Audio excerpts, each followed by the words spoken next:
মুসনাদে আহমদের বর্ণনায় এসেছে সাইয়েদনা ওমর ইবনুল খাত্তাব রাদিয়াল্লাহু আনহু ইসলাম গ্রহণের মাত্র কয়েকদিন পরেই সূরাতুল মুমিনুনের এই আয়াতগুলো আল্লাহর নবীর কাছে নাজিল হয়েছিল।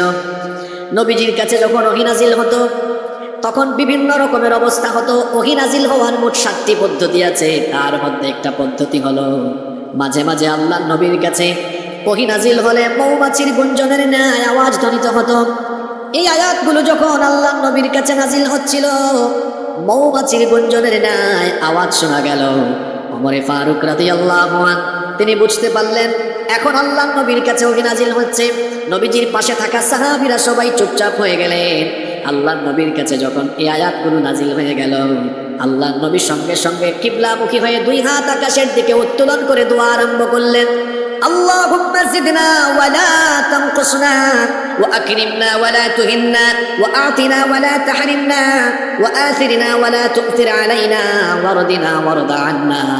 আল্লাহর নবী দোয়া করলেন, হে আল্লাহ আমাদেরকে বাড়িয়ে দাও, আমাদেরকে কমিয়ে দিও না, আমাদেরকে সম্মানিত করো, আমাদেরকে বঞ্চিত করো না, আমাদেরকে সম্মানিত করো, লাঞ্ছিত করো না, আমাদেরকে দান করো, বঞ্চিত করো না, অন্যের উপরে আমাদের প্রভাব বিস্তার করে দাও, আমাদের উপরে কেউ যেন প্রভাব বিস্তার করতে না পারে, আমাদের উপরে তুমি সন্তুষ্ট হয়ে যাও, তোমার উপরে আমাদেরকে সন্তুষ্ট রাখো। আল্লাহর নবী দোয়া করে সাহাবীদের দিকে এবার মুখ ফেরালেন। এরপরে নবীজি সাহাবীদেরকে বললেন, ও আমার সাহাবীরা, জানো নাকি এই মুহূর্তে আল্লাহ তাআলা আমার কাছে এমন কয়েকটি আয়াত নাজিল করেছেন এবং এই আয়াতের ভেতরে আল্লাহ তাআলা এমন কয়েকটি গুণের কথা বলেছেন, যদি এই গুণগুলো তোমরা অর্জন করতে পারো, আল্লাহ ওয়াদা করেছেন এই গুণগুলো অর্জন করলে আল্লাহ তোমাদেরকে জান্নাতুল ফেরদাউসের ওয়ারিস বানিয়ে দিবেন। এরপরে আল্লাহর নবী এই 11টি আয়াত তিলাওয়াত করে সাহাবীদেরকে শুনিয়ে দিলেন। এই 11টি আয়াত আমি আজকে আপনাদেরকে শোনাবো ইনশাআল্লাহ। এই 11টি আয়াতে মোট 7টি গুণের কথা বলা হয়েছে। এই 7টা গুণ অর্জন করবে যারা, জান্নাতুল ফেরদাউসের ওয়ারিস অধিবাসী হয়ে যাবে তারা। সুবহানাল্লাহ পড়বেন না? আমরা সবাই জান্নাতুল ফেরদাউসে যেতে চাই কি চাই না? কারা কারা যেতে চান না একটু হাত তুলেন তো। আচ্ছা, এটা একটা মনোযোগ টেস্ট করে নিলাম। আসলে সবাই আমরা যেতে চাই, আমরা সবাই জান্নাতুল ফেরদাউসে যেতে চাই কি চাই না? সবাই আমরা যেতে চাই। তাহলে আল্লাহ জান্নাতুল ফেরদাউসে যাওয়ার পথ বাতলে দিয়েছেন। কি করে যাব? কিছু উপায় বলে দিয়েছেন।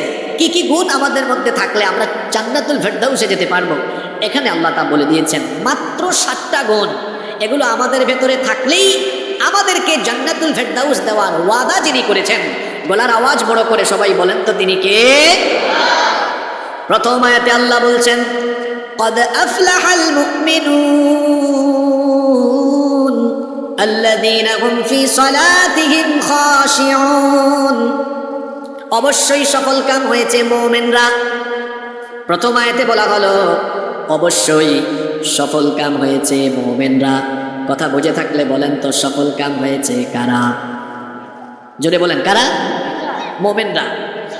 মোমেনরা সফল কাম হয়েছে। তার মানে মোমেন ছাড়া পৃথিবীতে অন্য ক্লাসের যত মানুষ আছে, মুশরিক, মুনাফিক, মুলহিদ, সব ব্যর্থ, জাহান্নামী। একমাত্র মোমেনরা সফল এবং মোমেনরা জান্নাতি। সুবহানাল্লাহ পড়েন। আর এই আয়াতটা কখন নাজিল হয়েছে জানেন? কোরআনের সূরাগুলো 2 ভাগে বিভক্ত, মাক্কিয়াহ, মাদানিয়াহ। কিছু সূরা নাজিল হয়েছে মক্কায়, কিছু সূরা নাজিল হয়েছে মদিনায়। মক্কায় যে সূরাগুলো নাজিল হয়েছে, মক্কার যুগ তো কঠিন যুগ, চতুর্দিকে জুলুম নির্যাতন। আর এই সূরার আয়াতগুলো যখন নাজিল হয়েছে তখন গোটা মক্কায় সাহাবীদের উপরে জুলুম নির্যাতনের স্ট্রিম রোলার চলছে। চারপাশে শুধু মুসলমানদের আর্তনাদ শোনা যায়, আহাজারি শোনা যায়। কাফেররা মুসলমানদেরকে পিটায়, মারে, নির্যাতন নিপীড়ন করে। প্রাথমিক পর্যায়ে যারা ইসলাম কবুল করেছিলেন এদের মধ্যে দরিদ্র মানুষের সংখ্যা বেশি ছিল। এদের সোশ্যাল স্ট্যাটাস, সামাজিক মর্যাদা অত বেশি ছিল না। প্রাথমিক পর্যায়ে যারা ইসলাম কবুল করেছিলেন এদের মধ্যে একেবারে নিম্ন শ্রেণীর গরিব মানুষের সংখ্যা বেশি ছিল, যাদের খুব বেশি টাকা পয়সা, সম্পদ, প্রভাব, প্রতিপত্তি কিছুই ছিল না। এই জন্য এরা ইসলাম গ্রহণের পরে মক্কার কুরাইশ নেতৃবৃন্দ কাফেররা তাদের উপরে জুলুম যখন বাড়ালো, দেখা গেল এরা তাদের অল্প ভিটামাটি বা ব্যবসা বাণিজ্য যা ছিল সেগুলো হারিয়ে তারা পথে বসে যেতে লাগলেন। তখন মক্কার কুরাইশ নেতৃবৃন্দ কাফেররা বলতে লাগলো, তোমাদেরকে তো মুহাম্মদ, আমরা বলি সাল্লাল্লাহু আলাইহি ওয়াসাল্লাম, দুনিয়া আখিরাতে সফলতার কথা বলে সফল